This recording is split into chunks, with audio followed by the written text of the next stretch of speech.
네, 이 시간은 하나님을 기쁘시게 하는 삶이라는 제목을 가지고서 함께 말씀을 나누고자 합니다. 성도는 어떤 사람들이냐? 믿음으로 삶을 살아내는 사람이다 라는 것입니다. 근데 믿음으로 삶을 살아가는 것을 어떻게 알 수 있느냐? 그 사람의 태도를 보면 알 수 있죠. 그 사람의 행동을 보면 알 수가 있습니다. 그 사람 반드시 믿음으로 사는 사람들은 도덕적으로 윤리적으로도 그 사람이 됨됨이가 참 좋습니다. 그래서 그 사람들의 모습들을 보면 믿음의 사람이구나 라는 것들을 알 수 있죠. 때로는 믿음이 없는 사람도 도덕적 윤리적인 사람도 많아요.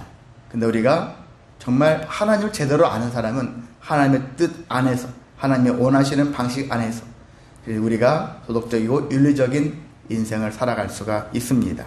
그리고 우리가 세상적에서 얘기하는 것은 철학적인 의미지만은 우리가 이 믿음으로 말미암은 도덕적이고 윤리적인 삶은 신앙 인격이거든요. 하나님이 우리에게 충성을 하라겠다면 그 충성의 의미가 무엇인지, 순종이라면 순종이 무엇인지, 그리고 사랑하라면 사랑의 의미가 뭔지, 세상에서 흔히 떠두는 그런 이야기가 아니라 하나님으로 말미암아서 우리가 왜 충성하고 사랑하고 서로가 나누고 섬기고 배려하고 절제하며 살아가야 하는지, 이러한 것들을 우리가 알려주시거든요. 그 이유가 왜 그런지를 알려주십니다.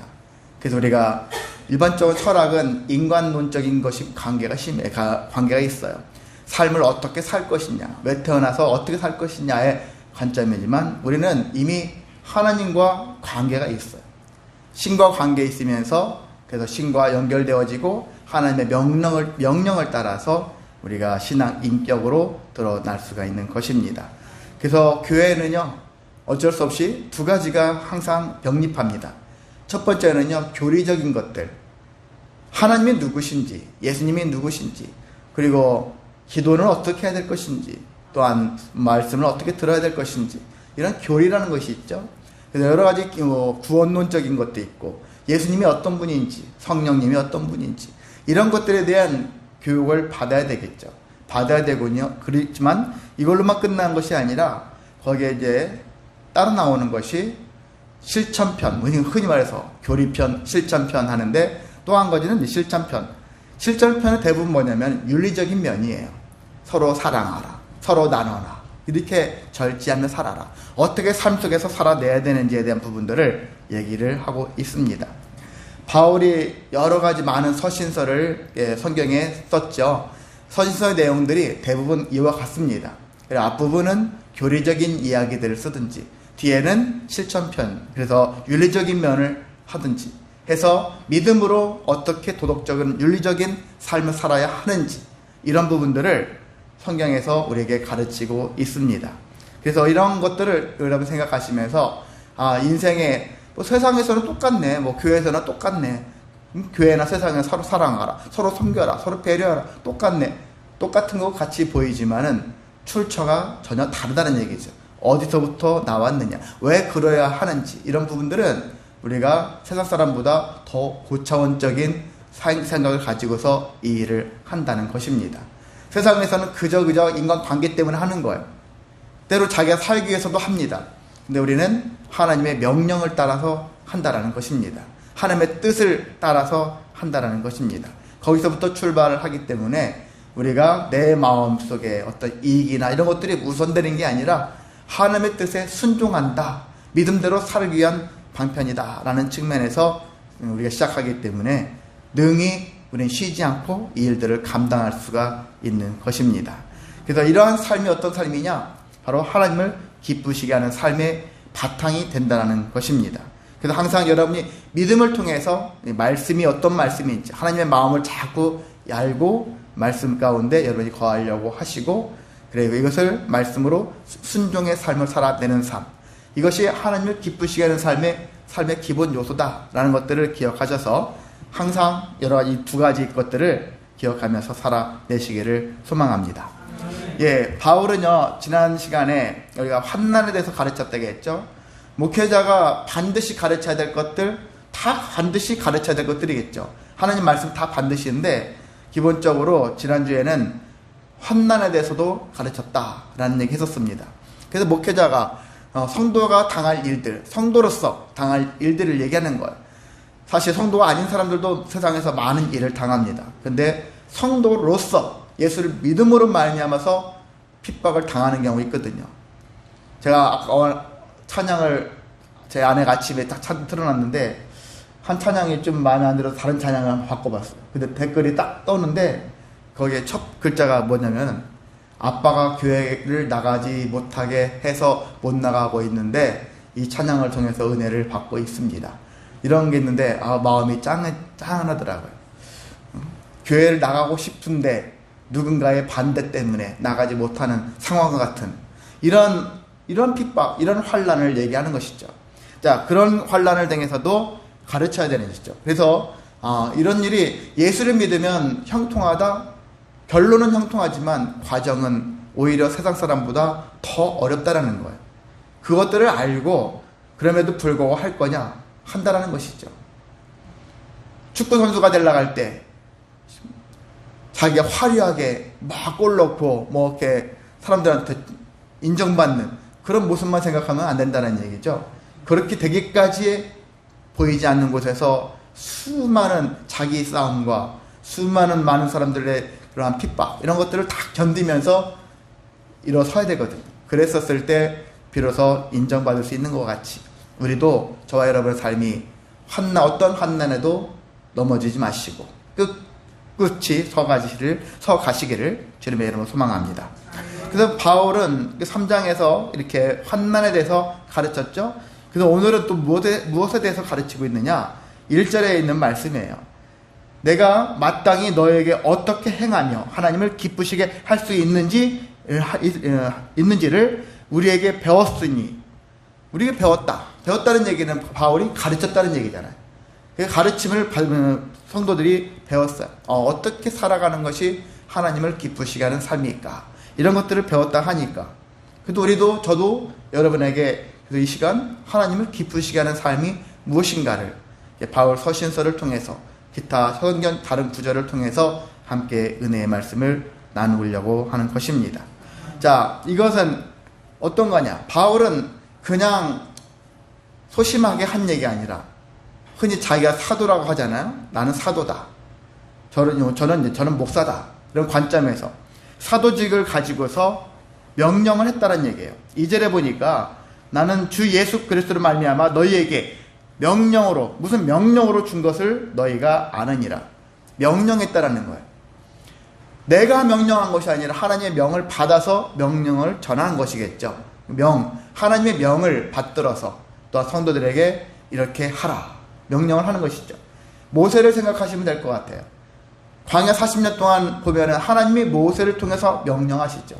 그래서 모세가 백성들한테 명령할 때 사람들은 네가 뭔데 우리한테 명령해? 모세한테 그렇게 말했겠습니까? 일부는 그럴 수 있어요. 믿음 없는 자는 그럴 수 있겠지만은 믿음을 가진 자는 모세의 입에서 나오는 명령이 곧 하나님의 명령인 것을 알았다는 얘기죠. 그래서 여러분이 목회자가 설교를 할 때는 저 사람이 저런 마음을 품었단 말이야? 뭐 이런 식으로 생각하는 것보다는 하나님의 명령이다. 이건 하나님의 명령이다. 그런 마음으로 여러분이 말씀을 받아들이는 것이 여러분의 삶에 훨씬 유익하거든요. 그래서 설교자의 말을 분석해보고 어떤 비판거리를 찾아내려고 하는 그런 무리들도 없지 않아 있습니다. 그런 삶이 아니라 정말 잘못된 교리, 잘못된 것을 전하는 것은 여러분이 비판을 해야 돼요. 마땅히 비판을 받아야 될 것이고요. 정말 말씀에 합당치 않은 그런 말씀도 분명히 있습니다. 비난받아야 될 말씀도 분명히 있습니다. 근데 그것이 아니라면 하나님 말씀에 입각해서 전하고 있는 거라면 내 감정, 내 뜻을 내세우는 것이 아니라 그 명령에 따라서 그 말씀에 순종하겠노라. 그런데 그런 마음을 가지고서 여러분이 말씀을 보셔야 되고 말씀을 들어야 하는 것입니다. 자, 그렇게 명령했는데 하나님을 너희들 보니까 너희들이 하나님을 기쁘시게 하는 삶을 잘 살고 있어. 대체로 잘 살고 있어. 그렇게 하는 거예요. 그런데 바울이 거기 보니까 여기 1절에 후반절에 뭐라고 되어 있습니까? 곧 너희가 행하는 바라 하면서 더욱 많이 힘쓰라. 이 정도면 됐습니다. 그 정도면 됐어. 그 정도만 쭉 유지해. 바울이 그렇게 얘기할 사람 같습니까? 그렇지 않아요. 바울은 가는 말에 어떤 채찍질을 더하는 사람이에요.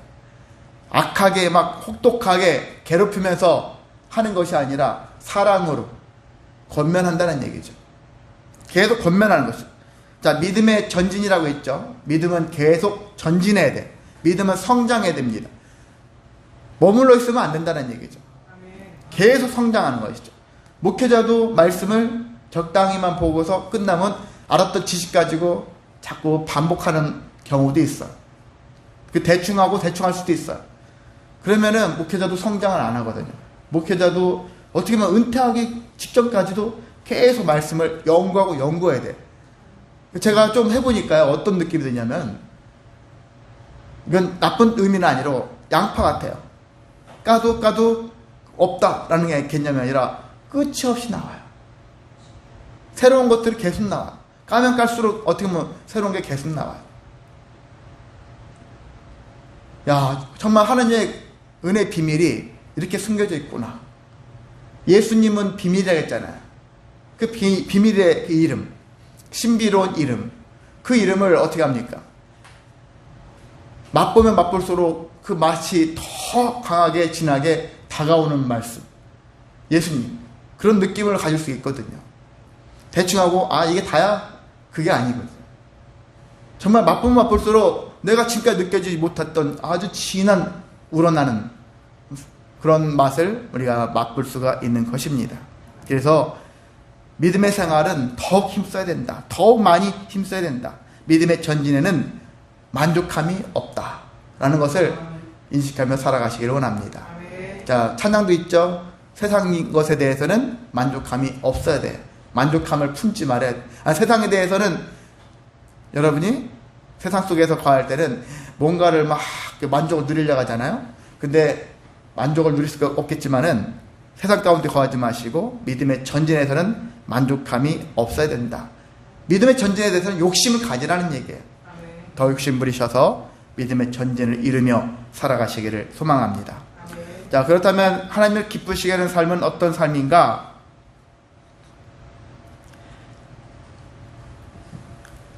본문을 말씀을 하기 전에 다른 말씀 먼저 할게요.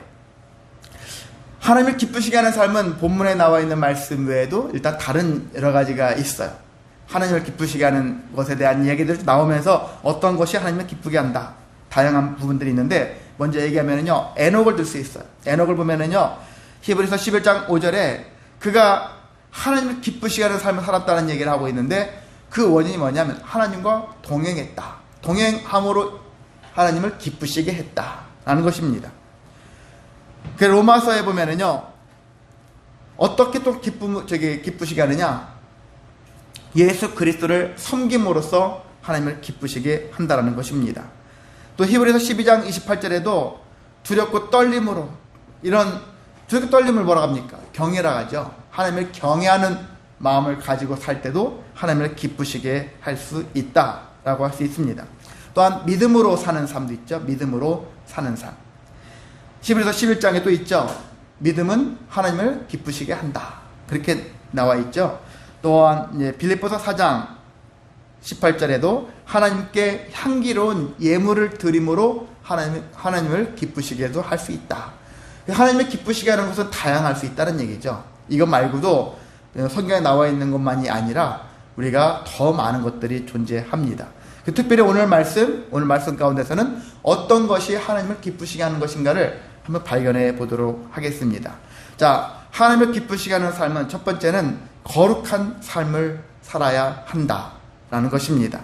자, 거룩이라는 것은 하나님의 뜻이라고 했어요. 3절에 하나님의 뜻은 이것이니 너희의 거룩함이니라. 자, 거룩과 관련된 책이 어떤 책이라겠죠? 성경책 중에 수요 예배 참석하신 분들은 아시죠? 레이기에 나온 말씀들은 거룩에 대한 얘기예요. 우리에게 어떻게 하면 거룩할 것인가?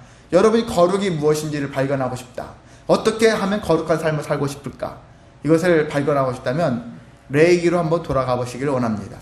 그리고 레이기처럼 살라는 얘기보다는 레이기에서 여러분이 하나님의 마음을, 하나님의 뜻을 한번 발견해 보시기를 원합니다. 왜 하나님이 이 말씀을 주셨을까?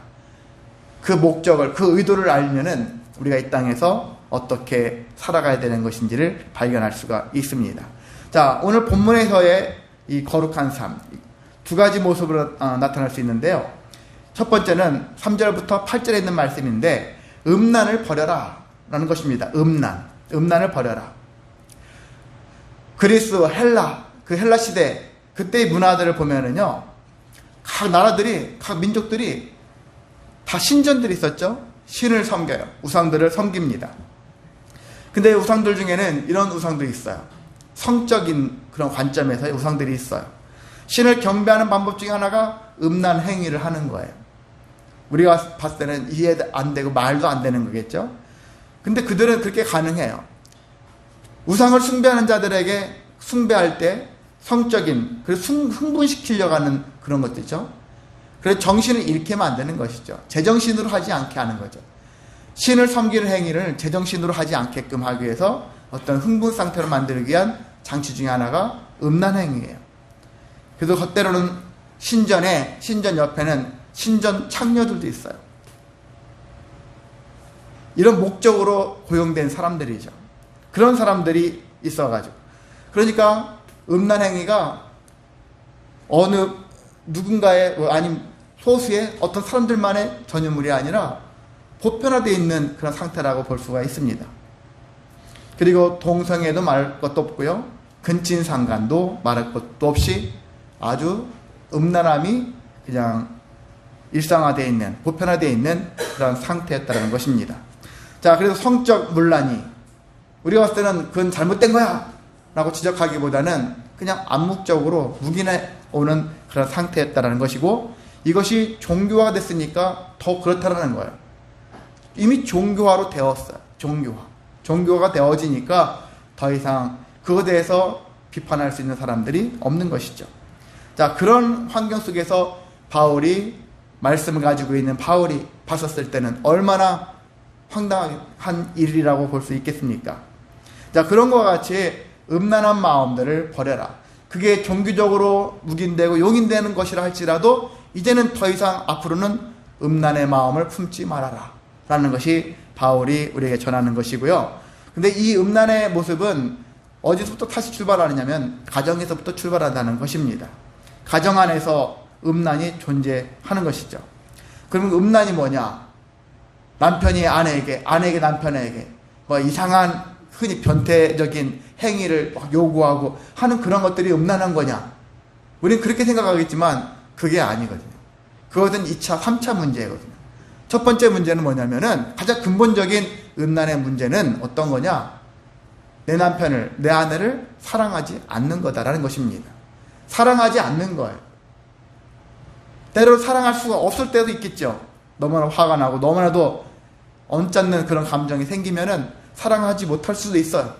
근데 우리는 그럼에도 불구하고 사랑하는 마음을 가져야 한다는 얘기거든요. 배우자에 대해서 기본적으로 사랑하려고 몸부림쳐야 됩니다. 자꾸 사랑하려고 노력해야 되는 거예요. 저절로 첫눈에 반했어요 하는 사람들도 있겠지만은 때로는 의도적으로 우리가 사랑하려고 그렇게 노력을 하는 것도 필요합니다.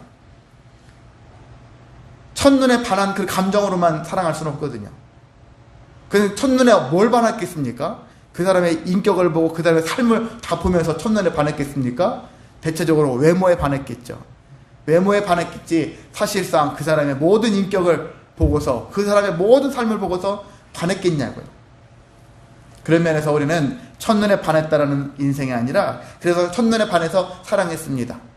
그 사람도 첫눈에 반했지만 그 이후에도 계속해서 그 사람의 삶을 서로의 삶을 존중하면서 사랑했기 때문에 그 사랑이 계속 이어질 수 있었었지 첫눈에만 반한 것으로서는 사랑을 계속 이어갈 수는 없을 거라 저는 생각을 합니다. 그래서 우리는 그런 사랑이 아니라 정말 계속해서 만들어가는 사랑, 계속 노력하는 사랑, 수고하는 사랑이 우리에게 필요합니다. 자, 그래서 음란한 자, 이 음란한 자의 원인, 이 원인은 이렇게 사랑하지 않는 것도 있거든요. 또한 어떤 원인이 있냐면요, 4절에 보면은 거룩함과 존귀함이라는 것이 있죠. 거룩함과 존귀함으로 자기 아내를 대할 줄을 알아야 되는데 그렇게 하지 못했다. 자기 남편을 대해야 되는데 그렇게 하지 못했다. 여기서 거룩함과 존귀함이라는 것도 한번 생각해 보시기 바랍니다. 거룩함이라는 것은 누구에게 대한 것입니까? 일반적으로는 하나님 앞에 거룩함을 가져야 한다는 얘기죠. 그리고 내 남편에게도 거룩함을 가지고서 존재를 해야 됩니다. 구별된 다른 여자하고는 더 특별한 여자, 다른 남자보다도 더 특별한 남자로 구별하여서 바라볼 수 있는 마음이 필요하다는 것입니다. 하나님이 우리를 그렇게 보시잖아요. 우리도 하나님처럼 거룩함을 가지고서 대해야 하는 것입니다. 그리고 존귀함을 가져야 한다는 얘기죠. 존귀 여길 줄을 알아야 되는 마음을 품고 그런 마음으로 살아가야 하는 것입니다.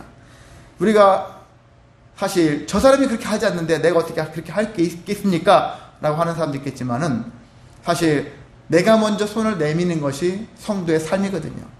그가 손을 내밀까지 버티는 것이 아니라 내가 내밀었는데 불구하고 그 사람의 반응 보이지 않습니다. 라고 하는 말도 합당치 않은 것은 언제까지 반응을 보여야 됩니까? 언제까지 이 일을 해야 됩니까? 라는 질문 속에 항상 답은 상대방의 반응이 나타날 때까지예요. 아니면 내가 언제까지 이 일을 해야 됩니까? 라는 생각이 들지 않을 때까지예요. 그런 마음가짐을 가지고 하게 되어지면은 어느새 상대방에 대해서 거룩함과 존귀함을 가지고서 서로가 사랑의 관계를 이어나갈 수가 있는 것입니다. 이런 마음을 가지고서 살아내시기를 소망합니다. 이렇게 살아가야지만이 우리가 안에 있는 음란의 마음들이, 음란의 원인들이 점점 사라져 갈 수가 있는 것입니다. 자, 또 5절에 보면은 세욕을 쫓지 말아라. 음란을 버려라. 세욕을 쫓지 말아라. 거의 유사한 말씀이기도 한데요. 세욕이라는 게 뭘까요? 어떻게 보면은 바람기 같은 그런 상태. 자꾸 바람을 피우고 싶은 욕망이 있잖아요. 새로운 것에 대한 욕구, 새로운 아직 격렬한 욕망. 가만히 못 있어요, 막. 내 마음이 막 뭔가 새로운, 뭔가를 찾아서 뭔가를 막 취하고 싶은 마음들 있죠. 합당치 않는 그런 욕망. 이 욕망들이 있거든요. 배우자를 존귀하게 대하지 않고 배우자를 욕망을 해소하기 위한 차원으로 대상으로 삼는 사람들도 있을 수가 있습니다. 근데 이것은 뭐냐면 잘못된 것이라고 할 수 있는데 하나님이 정해주신 선을 넘는 것이다 라고 얘기하고 있고요. 바울은 그걸 뭐라고 얘기했냐면 6절에 보면 이 일의 분수를 넘어서 분수를 넘는다는 얘기예요. 네 분수 좀 알아라. 네 선을 넘지 말아라. 그런 얘기 하는 거거든요. 분수를 알아야 된다는 얘기죠. 너는 그러니까 못생긴 남자, 못생긴 여자, 없는 여자, 없는 남자, 살팔자야. 그런 개념이 아니에요.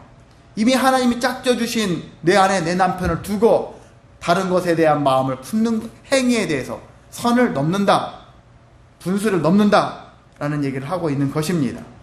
하나님이 주신 그 은혜를 뛰어넘어서 자기가 새로운 뭔가를 만들어 내려고 하는 그런 볼썽싸나운 행위를 하지 말라라는 얘기거든요. 자, 이런 세욕을 쫓는 삶, 음란을 버리지 않는 삶, 이런 삶은 어떤 결과가 올까요? 6절 말미에 보면은 주께서 신원하여 주심이라. 신원하신다. 하나님이 신원하십니다. 이렇게 얘기하는데 신원, 하나님이 복수하십니다. 라는 뜻도 되고요. 하나님이 심판하십니다. 그런 뜻도 될 수 있습니다. 우리 심판이라 얘기할 수 있겠죠. 결국은 너는 심판받아. 결국 너는 징계를 받아. 결국 너는 징벌을 받아. 라고 할 수 있는 것이거든요. 하나님께 책망을 들을 수 있고 하나님께 징계와 징벌을 당할 수가 있다라는 것을 바울이 경고하고 있습니다. 그래서 우리는 이렇게 이런 일에 왜 하나님이 나서십니까? 부부 일인데. 흔히들 그러잖아요. 저 집안 일이지, 집안 싸움이지, 우리가 나설 일이 아니야. 저 부부 일이야. 부부끼리 알아서 해결해야 돼. 1차적인 것은 맞아요. 사람들 사이에서는 부부끼리 해결해야 되는 거예요. 때로는 해결할 수 없을 때는 제3자가 개입을, 때로 공권력이 들어가서 개입도 해야 되겠지만은, 어떻게 보면 하나님도 마찬가지예요. 우리들의 삶 속에 개입을 하시는 이유가 뭘까? 7절에 나와 있죠. 8절에 나와 있어요. 저버리는 삶을 살지 말아라. 내 아내를 쳐버리고 내 남편을 쳐버리고 내 자녀를 쳐버리고 내 다른 사람들을 막 쳐버리고 나에게 주어진 책임을 쳐버리고 모든 것도 쳐버리는 사람들을 살아가는 사람들의 그러한 결과가 뭘까요? 그것은 어떤 일들을 초래하냐면 결국은 하나님을 저버리는 삶을 살게 되어진다라는 것입니다. 하나님을 저버린다는 거예요.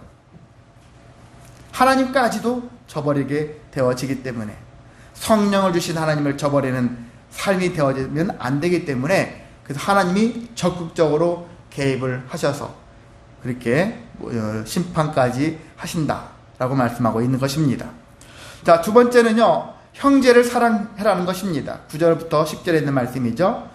바울이 형제를 사랑하라 했었을 때 형제, 성경에 우리가 읽다 보면 형제를 자매를 사랑하라. 보통 형제로 나와요. 여기서 형제는 부모 자식 형제, 혈족을 얘기하는 게 아니에요. 대체적으로 신약 성경에 나왔었을 때 형제는 다 대부분 거의 다가 믿음의 사람들을 얘기해요. 하나님을 믿는 사람들을 얘기하고 있습니다. 믿음의 공동체, 여기를 식구라 하는 거예요. 믿지 않는 사람들과 섞여 있는 그런 사람들과의 관계 속에서의 형제가 아닌 믿음의 예수님을 믿는 자들의 모임 가운데 형성된 형제 자매들을 통틀어서 형제다, 그렇게 얘기하고 있습니다. 그래서 어떤 교회는 형제교회, 그렇게 형제교회라고도 나와 있는 교회에 있어요. 그래서 여자들은 형제들만 있으니까 어떤 사람은 남자들만 있어서 좋을 것 같아서 가기도 하고 어떤 여자는 안 갈 수도 있고, 농담이지만 그렇습니다. 이러한 의미를 가지고 있으니까 이것은 그래서 우리가 형제, 이것은 혈족이 아니라 믿음으로 만들어진, 맺어진 공동체다. 그럼 믿는 자들만 사랑해야 될까? 그렇지 않죠. 바울은 지난주에 우리가 환난을 너희가 잘 감당해서 너무나도 기쁘다, 너무나도 감사해서 내가 무엇을 할까 고민하다가 할 일은 너희를 위한 간구다, 그렇게 얘기했었죠. 그렇게 10절에 간구했는데 내가 너희를 위해서 간구해야 되는 것인데 그 간구의 한 가지가 뭐였냐면은 12절에 있는 말씀이죠. 3장 12절. 너희도 피차간과 모든 사람에 대한 사랑이 더욱 많아 넘치게 해주시기를 내가 주님께 기도하고 있다, 간구하고 있다. 그러니까 너희들끼리 똘똘 잘 뭉쳐 그것만 하신 게 아니라 세상에 나가서 믿지 않는 자들과도 더 많은 사랑의 관계를 맺고 살아라. 사랑은요, 확장이에요. 한 곳에 모여있지 않고 계속 흘러 넘치게 되어 있습니다. 그 일에 여러분 쓰임받으시길 원합니다. 아멘. 사랑은 믿음의 형제뿐만이 아니라 모든 이웃들을 대상으로, 모든 전 세계 사람들을 대상으로 해야 한다는 것이고요. 사랑은 명령이에요. 저절로 발생하는 감정이 아니에요. 여기서 말하는 것은 주님의 사랑은 명령에 따라서 명령을 행하는 것이거든요. 그래서 바울도 명령을 따라서 한다는 얘기예요. 그리스도의 명령을 따라서. 그래서 하나님의 가르침을 받아서 9절에 보니까 하나님의 가르치심을 받아 서로 사랑함이라. 가르침을 받았다는 얘기를 다르게 표현하면 명령을 받았다는 얘기거든요. 가르침을 왜 받습니까? 그건 명령이거든요. 여러분이 회사 들어가면 어떤 명령 받을까요? 교육 받을까요? 그 교육은 뭡니까? 일종의 명령이에요. 보이지 않는 명령. 말로는 교육받았고 더 잘 되기를 위해서 하는 거지만 일종의 명령서예요. 명령을 받는 거예요. 명을 받아서 이제 앞으로 이렇게 살아야겠구나. 마찬가지로 하나님의 가르침을 받았다. 가르침은 곧 명령이다 라는 마음을 가지고서 그 가르침대로, 명령대로 이웃을 사랑하며 살아가시길 소망합니다. 예, 세 번째는요, 11절에서 12절에 있는 말씀인데 자기 일에 성실해야 된다라는 것이거든요. 또 너에게 명한 것 같이 조용히 자기 일을 하고. 왜 이야기를 하게 됐냐? 데살로니가 교회의 문제점이 있죠. 다른 것도 100% 완벽한 교회 없어요. 근데 이 교회 현재 나타난 문제는 시한부 종말론적인 게 있어요. 종말론적인 잘못된 그런 가르침을 이들이 누군가에게 뭐 흘러 들어왔는지, 그것을 잘못 이해했던지 그걸 받아들인 거예요. 어떻게 받아들였습니까? 주님이 곧 오십니다 라는 것에 대해서, 주님이 곧 오신대. 시간적으로 한 달 있다 오실라나? 6개월 있다 오실라나? 1년 있으면 오실라나? 이런 생각을 갖는 거예요. 곧 우리가 가시권에 들어와 있는 그 시간대를 생각하는 것이죠. 자, 이런 가운데 그러면 주님이 오시는데 주님의 오심을 우리가 준비하려면 무엇을 해야 되냐? 열심히 모여서 기도하고 열심히 찬양하고 열심히 예배만 하고 열심히 전도만 하고 다른 거 다 포기해. 재산 하나님께 다 바쳐. 이게 옛날 우리나라에서 시한부 종말론자들의 말로 아니겠습니까? 옛날 다미 선교회 해가지고 12월 며칠 날에 언젠가 종말이 온다고. 그래서 흰옷 입고서 준비해야 된다고.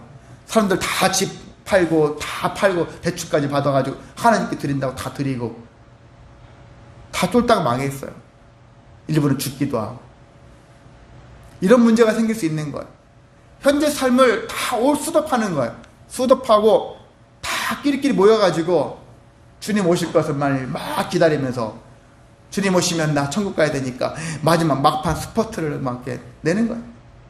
이게 합당하냐 이거죠. 바울은 그게 아닌 거거든. 근데 이들이 그렇게 하고 있으니까 너희들에게 현재 중요한 것은 현재 하고 있는 일에 대해서 모든 일에 대해서 다 최선을 다해라. 교회 와서 예배하고 기도하고 찬양하고 말씀 전하고 막 하는 거 귀한 일이에요. 존귀한 일 맞습니다. 맞는데 가정에서도 할 일이 있고요. 직장에서도 할 일도 있지 않습니까? 그것도 거룩한 일이거든요. 교회 공동체 안에서만 하는 것이 거룩한 것이 아니거든요. 내게 주어진 환경 속에서 맡겨진 일들에 대해서 최선을 다해가는 삶. 내일이 정말 진짜로 내일 주님이 오신다 할지라도 내게 오늘 하고 있는 일을 꾸준히 다 책임을 가지고서 하는 거예요. 남편으로서, 아내로서, 자녀로서, 부모로서, 형제로서, 또한 직장인으로서 맡겨진 사명을 최선을 다하는 것이거든요. 그런 모습으로 살아가는 것이 합당하다. 바울이 우리에게 지금 얘기하는 거예요. 우리도 그렇게 살아가야 하는 것입니다. 근데 이들이 그렇게 하지 않았던 면들이 있으니까 일부 사람들이 시한부 종말론적인 마음을 가지고서 아무것도 안 하려고 하는 거예요. 남들이 보면 와 믿음 좋네. 신앙 좋아서 저 사람은 반드시 천국 가겠어. 그런 소리 들었겠지만 갈 수도 있겠죠. 그런데 이것이 과연 좋냐? 좋지 않은 이유는 뭐냐면 믿지 않는 사람들에게까지 덕이 안 된다는 거예요. 중요한 건 덕이 안 된다. 12절에 그렇게 써 있잖아요. 이는 외인에 대하여, 외인이라는 것은 교회 공동체 바깥에 있는 사람들 얘기해요. 흔히 믿지 않는 세상 사람들을 얘기해요. 세상 사람들에 대하여 단정히 행하고 또 아무 궁핍함이 없게 하려 함이니라. 단정 행하라니 요란스럽게 하지도 말고 잘못된 신앙관을 가져서 엄청 호사스럽고 엄청 막 시끄러운 사람들이 있어요. 신앙생활을 요란한 사람들이 있어요. 그런 요란함이 아니라 정말 바울은 복음을 가지고도 세상을 혼란스럽게 하는 사람이다 이렇게 지적을 받았지만은 여러분 복음을 가지고 있는 것만 해도 혼란스럽게 하고 있어요. 내 몸짓을 내 삶을 막 과장해가지고 믿는 자의 모습을 과장해서까지 하면서 사회를 혼란스럽게 할 필요는 없어요. 충분히 말씀을 가지고서 변화시킬 수가 있다는 것입니다. 외부 사람들에 대한 반응도 그렇지만 한편으로는요, 내 할 일을 하지 않으면 어떤 일이 생깁니까? 정말 우리가 기도한 것처럼 한 달 후에, 두 달 후에 오신다면은 괜찮을 수 있어요. 그동안 축적해 놓은 재산이나 그러면 뭐 어떤 곡식이 있다면 그거 먹으면서 소비하면서 비상식량처럼 가지고 있다가 그걸 먹고 주님이 오시면 딱 맞아 떨어지죠. 이야 진짜 응? 아주 잘 설계됐구나. 그렇게 할 수 있겠죠. 계획한 대로 딱딱 됐으니까 얼마나 좋겠습니까마는 내가 주님이 오실 거라고 믿었는데 주님이 안 오세요. 근데 내가 지금까지 일을 하지 않았어요. 내 통장의 잔고는 점점 바닥이고 나중에 은행에서 대출까지 받아가지고 마이너스 통장을 써야 되고 이런 상황이 되어진다면 어떤 일이 발생하겠습니까? 삶이 궁핍함으로 나타나는 것이죠. 바울이 빚내가지고 하나님께 제물 드려야겠습니까? 빚내서까지 하라는 얘기 하는 거예요. 내가 물론 감당할 수 있을 정도에는 빚내서도 내가 하나님께 드릴 수 있다면 할 수도 있어요. 그게 나쁘다라는 거 아닙니다. 때로는 감당도 못하는데 그 알량한 믿음을 고백한답시고 감당치도 못할 그것들을 하나님께 드림으로 인해 가지고 삶이 망가지는 사람들도 많지만 있거든요. 그렇게까지 무리해서까지 하지는 말라는 거거든요. 그 얘기를 다시 풀어서 얘기하면은 가정생활도 중요하고 직장생활도 중요하다는 것입니다. 삶을 규모 있게 살아내는 것도 우리에게 중요한 일이라는 것입니다. 삶을 살아가면서 이웃들과 함께 교류하면서 복음을 전하고 나누고 은혜의 삶을 살아내는 것도 하나님을 기쁘시게 하는 삶이라고 할 수 있는 것입니다. 그러니까 우리는 어떻게 살아야 될까요? 주님의 다시 오실 것을, 재림을, 다시 오심을 기다려야 되는 건 맞아요. 기다리는 건 맞는데 금년에 오실 것인가, 내년에 오실 것인가? 여러분이 날짜를, 시간을 정하지 마십시오. 성경에는 언제 오실지 모른다고 되어 있어요. 그걸 기다리기보다는 나에게 주어진 오늘 하루를 여러분이 알차게 살아내는 거예요. 믿음으로 알차게 살아내는 것입니다. 나에게 맡겨진 이들을 최선을 다하는 것입니다. 책임을 다하는 것이거든요. 그렇게 살아내는 자들이 하나님을 기쁘시게 할 수 있다라는 것입니다. 자, 말씀을 정리합니다. 우리는 이렇게 이 하나님을 기쁘시게 하는 삶에 대해서 어떻게 살아내야 될 것인가, 바울이 의미심장한 말씀을 하나 한 적이 있어요. 에베소서 5장 10절입니다. 한번 찾아볼까요? 근처에 있으니까. 앞에 있어요. 앞에 부분에. 에베소서 5장 10절.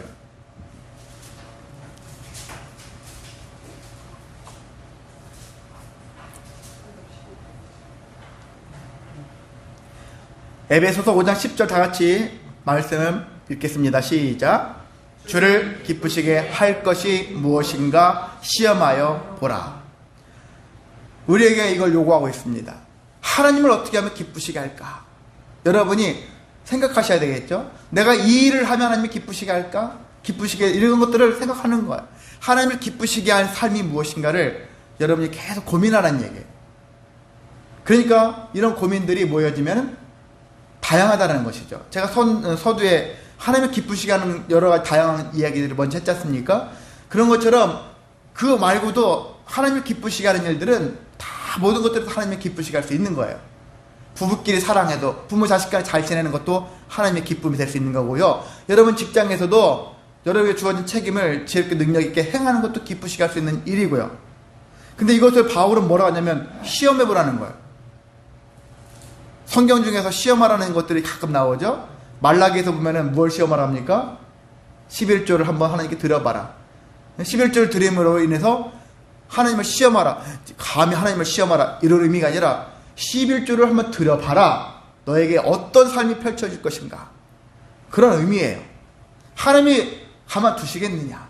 그런 의미입니다. 여기도 마찬가지죠. 너희가 하나님을 기쁘시게 할 것인가를 무엇인가를 고민하고 생각하고 한번 행해봐라. 그러면 너의 삶에 어떤 일들이 발생할 것인가. 우리가 하나님을 기쁘시게 했는데 물론 환난도 오겠죠. 분명히 안 좋은 것도 올 수 있어요. 근데 그것보다는 하나님이 주신 은혜가 너무나도 귀하다. 가치가 있다. 라는 것입니다. 그래서 여러분이 하나님 어떻게 하면 기쁘시게 할까라는 것들을 늘 삶 속에서 고민하시기를 원합니다. 그렇게 해서 하나님을 기쁘시게 하는 삶은 가장 중요한 것은 자녀가 효도하는데 가장 기본적인 마음은 뭡니까? 부모님의 무엇을 알으라고요? 마음을 아는 거예요. 마찬가지 성도도 하나님의 마음, 하나님의 뜻이 무엇인지를 계속 고민하면 됩니다. 고민하면 고민할수록 하나님의 뜻이 알게 되어지고 하나님의 마음을 알게 되어지고 그 마음에 합당한 삶을 살아내면 됩니다. 그래서 대체적으로 뭐냐? 믿음인 것이고 그것이 순종인 거예요. 그리고 성실인 것이고 그게 거룩한 것이고 사랑하는 것이고 인내하고 절제하는 모든 형태로 나타날 수가 있는 것입니다. 그런 모습으로 살아내어서 하나님을 기쁘시게 하는 삶을 통해서 우리들의 삶도 기쁨이 넘치는 삶이 되시기를 주님의 이름으로 소망하고 축복합니다.